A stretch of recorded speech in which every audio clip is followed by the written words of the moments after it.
Member of the Board of Directors here at the National Corvette Museum, among Board of Directors of a couple other organizations, including the Zr-1 Net Registry.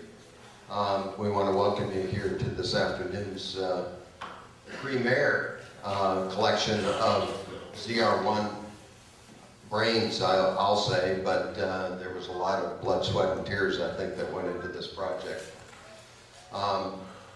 You know, it was a very similar panel that you're seeing up here 10 years ago, within a couple of days of this. And it was during the last Zr-1 event that we had here at the museum in 1995. It was actually April 28th of 1995.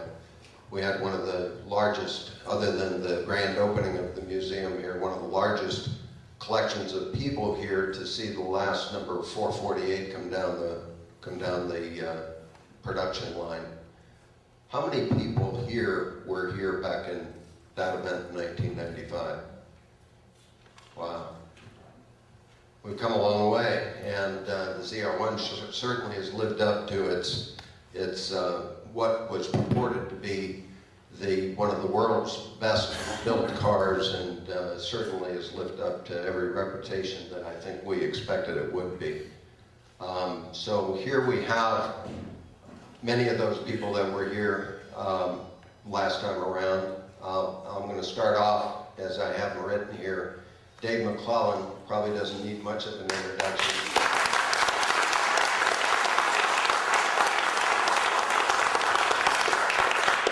say it anyway. He's the past chief engineer of Corvette and author of Corvette from the Inside, a very successful book. Gib Hofstadter's with us today. He's the design engineer.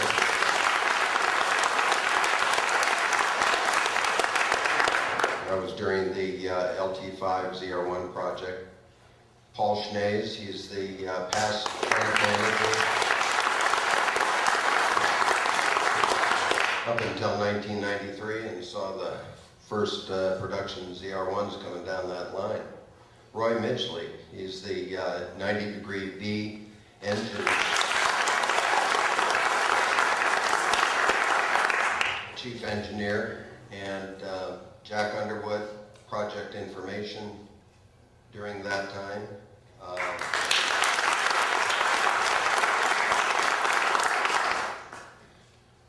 And Will Race for Food. Wonder who that one is.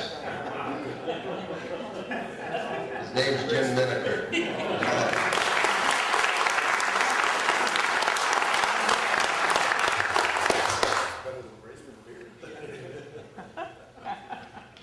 Ralph Kramer, he's the chief of Chevrolet Public Relations.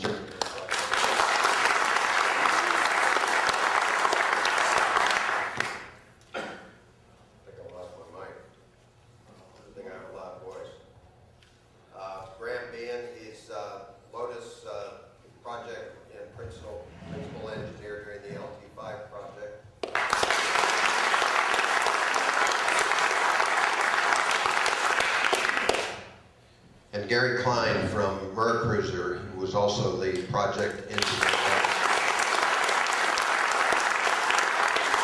What we're going to do is we're going to kind of pass the mic down. I'm going to start with Dave McClellan to kick this off and kind of go down the way, and then there's going to be a lot of time for discussion during this. So I'm going to turn it over to my good friend Dave McClellan.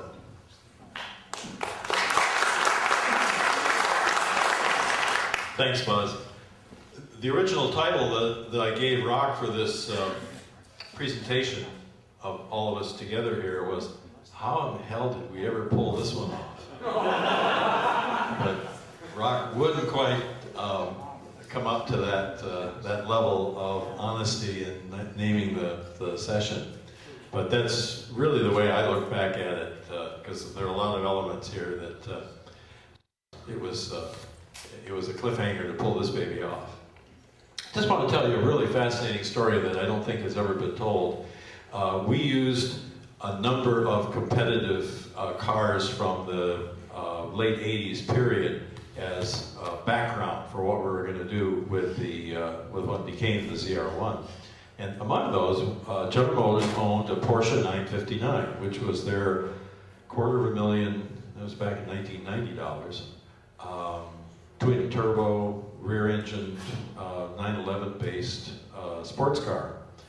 And GM still has that car, as far as I know. It's not legal in the United States, so once a year they put it in a trailer and drive it over to Windsor, Canada, and then bring it back again, so that they've exported it and re-imported it. But the Porsche guys claimed that the 959 would go 0 to 60 in 3.8 or 3.9 seconds. And so that was, that's a benchmark. We didn't quite make that with our car and its weight balance and tires and powertrain. Ingle was able to scratch 4.3 seconds out of it, which is still pretty darn good for that era of technology, and not have a gas guzzler and all the other stuff, which Porsche didn't even care about. But when we got over to Europe and we're showing the car to the press, we put maybe 30 members of the U.S. automotive press through a 2-day program, and we put the European press through a 1-day program. And Doug Robinson, the development manager on the car, and I spent an entire day personally with the two guys from a German publication, Automotor und Sport. And when you look at the automobile magazine business, there are a few of the top magazines that really set the tone for the other magazines for and the rest of the print media. So if they give you a thumbs up, why nobody is going to really seriously challenge them on that. If they give you a thumbs down, why then you're going to get it from all quarters. And so we knew this and we understood it. So that's why we spent as much personal time with the automotive and sport guys one-on-one as we did. And it turned out they were excellent testers and put the car through its paces both on the track and out in the winding mountain roads of the south of France. But as we were driving along, we had a chance to chat with them.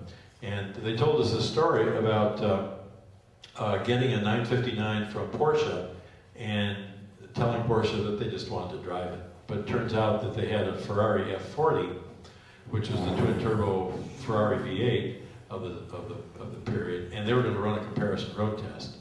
So they get this 959 out on their acceleration run location, and they make a full throttle start, and they fail the transaxle. So they put on they give it back to Porsche. Porsche takes it back, rebuilds it, brings it back out again, and they could do another one, and they failed again. And it was the fourth try doing that with Porsche that they finally got I think it was a 3.9 or a 3.8. Yeah. And so as we were running around Europe with our Zr-1s, why we decided we weren't going to worry much about Porsche 959s, because even if they could beat us one time out of four, they were going to buy a very expensive transaxle. And the odds were that they weren't going to beat us the first time. So that was, in many ways, that was the kind of way we looked at this project, that we were the kids from hell back in Detroit, and we were going to make a statement at a world performance level. And I convinced that we truly did that, even with the Europeans. And Ralph, you were part of that press preview. Jimmy, you were a part of it. That may be something you want to talk about. And it's fair game for all of us here to say all the things that the lawyers told us not to say.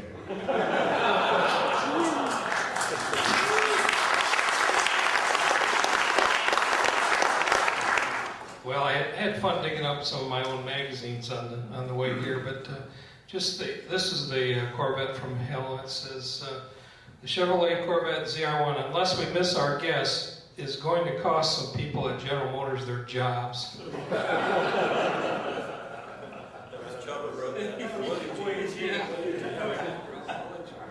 Yeah, well, and some of us survive. In the public relations gang, we operate pretty much in a vacuum. We don't know what we don't know. And so when, I don't know who decided that it would be a good idea to use the Geneva Auto Show to introduce this car. I think it came out of engineering actually, but it was such a good idea that everybody jumped on it. Now everybody owns it. So we go over and do this thing, and we spent a lot of time getting ready for it in terms of the arrangements and so forth, using a little medieval castle town over called Carcassonne as a base. It was a great trip. Unfortunately, I was only able to be there for the first part of it. Some of you who were here this morning noticed that one picture where Tony Rudd is standing beside that Zr-1 in that culvert. That was on the trip from Geneva down to Carcassonne for that evening. Actually, it was a 2-day trip, as I remember. And what happened there was that a gentleman from one of the magazines was driving that car, and I think it was right after lunch, and we were in a place. I'm thinking it was called the Tarn River Gorge. Is that right? The Tarn, yes. Which is way down low, hairpin turns, cliffs, awful place, especially if you happen to be a passenger. So the gentleman from the magazine was cruising down through there, very high adrenaline level. Pulls out finally. We get finally to the top of this thing, and it's like he crashes. I mean, his body, he literally goes to sleep at the wheel. And Tony, who was we persuaded Tony to join us. He was the retired, at that time, right? Retired chief engineer. What was his title? Director of Engineering. Director of Engineering. A very high-level person. and that we would like to have gotten back in one piece. And so, okay, I'm at lunch, and one of my guys comes up and says, and we're down at I don't know, Lyon or some little town ahead of where the car was. I hate to tell you this, but we've lost a Zr-1. And of course, there's a thing developed there why they got off as colored. But what you don't see in that picture is that they're within, what, 10 feet? Yeah, just over that little crest. Of a huge cliff going over the top. 1,500-foot drop off, straight down. So we were lucky we got such good press out of that deal. The other thing I remember about that particular trip is that not until many months afterwards, I'm thinking, did I know that there was some question. Dave and Robinson and others had really not wrung out these cars, is that right, at this kind of rather enormous pressure. And so the question was whether they were all going to survive, and they didn't tell us any of that until after it was all over. I could go into the... If you tell him, he might worry. That's right. I could go into the world record run is a little bit like that too. You know, you never saw any publicity on that thing when it happened. And that was because back at Chevrolet, we were all sitting there saying, there's no way can they do this. There's no way. And the last thing we want to do is get up close to this thing because it's going to blow up. And of course, here was Tommy Morrison calling in every hour saying, we're still out there. and they pulled it off. Those are my memories.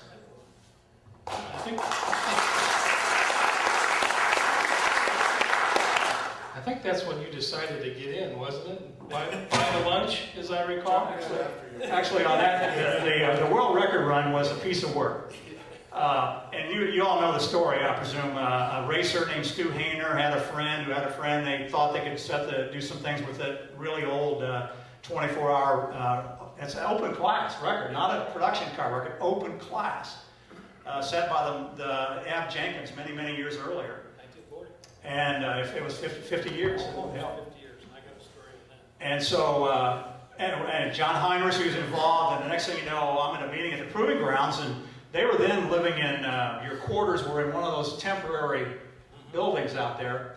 And so we sat down and said, we think we can go do this world record run. I said, you guys, I got important things to do here. Spare me these fun and games. We actually then, as the thing developed and we got into it, we actually sent a film crew down there, one of our internal video crews, and one of my guys that worked for me, and we had one other media guy there, Hib Halverson. Hib Halverson is not here. I think Hib is the only kind of outside independent press guy who was actually on site. And that was because we were literally going to disown the whole deal if it would have fallen apart. So good thing that no deer came across the track or coyotes or anything else. Yeah, well, those were things you couldn't control. But just think about it. I mean, here you got Midgley and company over here doing a motor that's good for 400 hours at full throttle between the torque peak and the horsepower peak. And we were only going to run 24 hours. I actually ran 29 hours to catch, I think it was 5,000 miles. You weren't even in open throttle. So. And we were at, I think it was, correct me Jim if I'm wrong, about 85% throttle. So the record run was a piece of cake for the car. It was a real test because of the track and the danger of the track. It was a real test for the drivers. They really had to have their act together because a track like that that's unlit without guardrails at night, if you went off, it would be some time before we found you. Jimmy? Yeah. Over there. Yeah. In poor old Tommy Morrison, we went in the spring of 1990, in springtime, in that part of the country.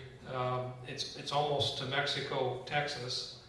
It's very arid, very dry. They get, a tenth of an inch precipitation all year long. We went to start the deal, and it started snowing and raining. So, we parked it all and waited, and we waited about a week. And in the meantime, Tommy Morrison sees the meter running. He's feeding everybody, the motels. We have safety people on standby. He just sees this whole thing going in the tub, and now we start to think about this, as drivers, you got nothing but time on your hands. We took a look at the track map, and there's a classic photo. I think it may be in the book, where one guy's saying, if I go off, where am I going to land at 200 miles? I'm going to be way in the hell up here somewhere. And we all said, "Oh my God, how will you find us?" In fact, we had Klaus Nietzwitz from Germany. He was the Opel driver, was part of the crew, and he looked at that, and he'd been at Le Mans and all that kind of stuff, and he was the one that brought it up. And said, Klaus, what are you talking about? Le Mans, high speed. He says, no, this is the most dangerous thing I look at the time. I have a commitment. Out goes Klaus. He's gone. We had to call Don Knowles, one of our pals from endurance racing. Say, hey, come on down. We got a deal for you. Come on down. It's a true story. Don shows up, the night before. And, hey, what are we going to do? This ought to be really great. Well, wait till you see it. And he says, he goes to Tommy. He said, we got to have medevac. We can't. It's a true story. The clothes. This is still Port Stockton, and it's 100 and some odd miles away from Midland, Texas, which isn't exactly the place you want to be That's nowhere in in a serious emergency. So we said medevac, and sure enough, Tommy put a medevac helicopter there on the pad, and tells you something about Tommy. That's kind of the point of this thing. He would do whatever. He darn near lost his business and everything else. It wasn't until Ruff did finally come to the party here. A year later, we went back, built a second car. So there's a duplicate car that, unless some of the signing under the hood and all that, it looks exactly like the original car. And we shot a week's worth of footage for TV and movie commercial. We made some commercials out of the thing. And it was with that, having his crew build the car and going back there and doing all that, I think he got close to getting well out of it. He never really did. Close to 50%. Got close to, I don't know what the actual deal was, and Oldsmobile went back, ironically, a couple years later with their Aerotech. I don't know if you guys followed that at all. Because all of these world records, by the way, are very, very quietly done.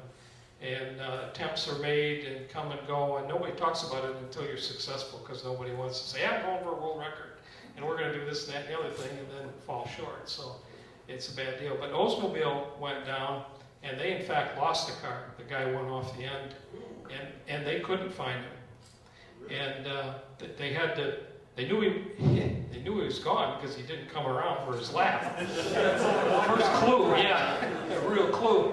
So they had to walk the edge of the track, and they finally saw a mark where he went off, and was a long ways away from the edge of the track. Well, yeah. So the next attempt, he was okay. They actually put a battery-powered strobe on the top of the car, so if you ever see the real car and want to know what that strobe is on the old Aerotech, that's the reason for it. Ferrari also, I think it was at Nardo. Ferrari tried to beat the record at Nardo in Italy, and then finally here, just a couple of years ago, Volkswagen, which really has several franchises, VW, Audi, Bentley, and Bugatti. They ran an experimental car with one of their W16 turbo motors in it and beat the record. And I think that's the engine that's now going into the Bugatti. It's a $500,000 automobile. Just one other thing. I might be wrong on this, but I remember talking to Tim Holland from Lotus that circumstances at the time, the engine was just out of a crate. One built from Mercruiser wasn't specially gone over and so forth. Okay, well, story. Days wouldn't even put it in his car. Gibb is the guy.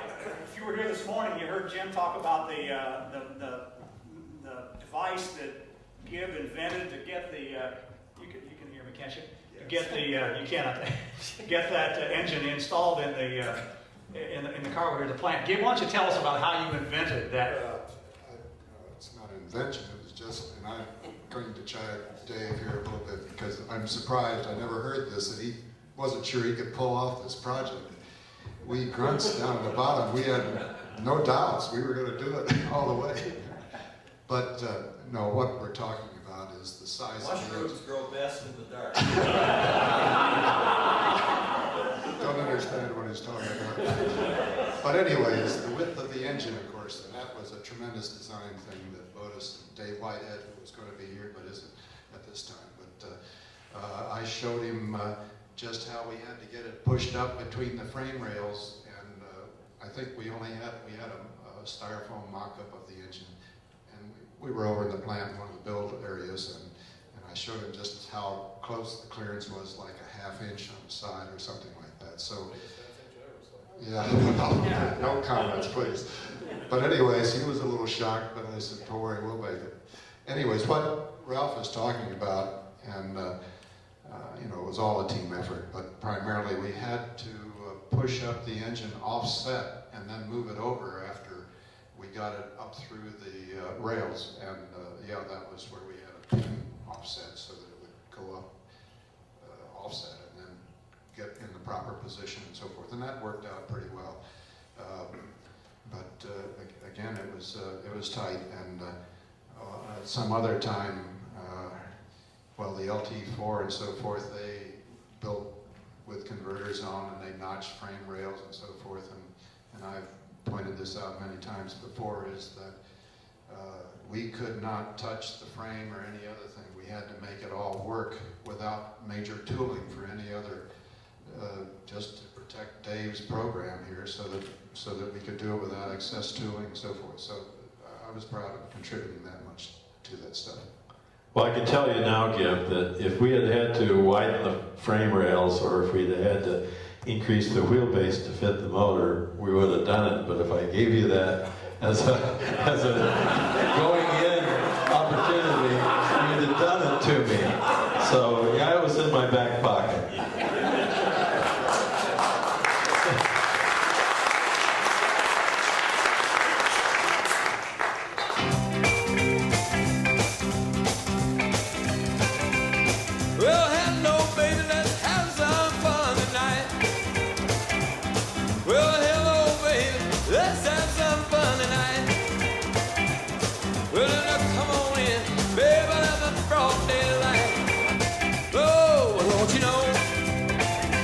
Party time.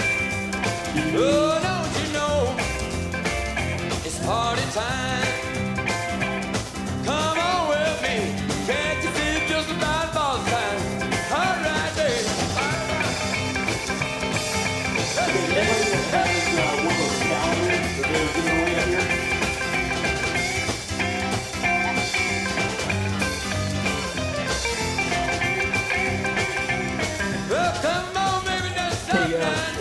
How many people want to purchase a photo? Well, come on, baby, jump in and talking trash. Come on, move your bitch up in on everything to spend some cash. Oh, don't you know? Oh, it's party time. Oh, don't you know? No, it's party time. Oh, come on with me. Hey, see you just about time. Oh, got it down.